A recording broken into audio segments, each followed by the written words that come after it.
Good evening, everyone. The last 24 hours, chances are you probably had to reset a clock or two at your house. Hundreds of thousands left in the dark for up to 3 hours last night after a lightning strike hit a PNM substation. News 13's Marissa Luceto tonight has a look at the lessons learned.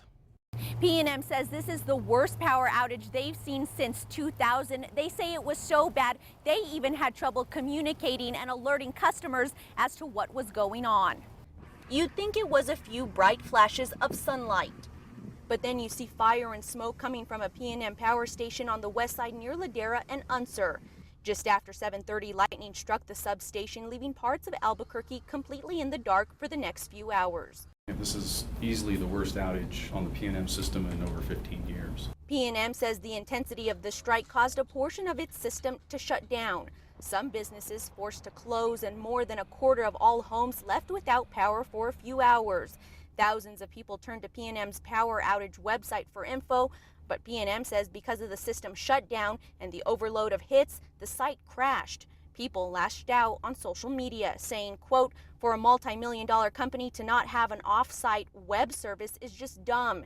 And quote, it would be nice if you updated your customers since your website is not working. So we asked if PNM has a text alert service that could be able to reach all of its customers in a situation like this. I believe about 25% of our customers are registered for text alerts as it is.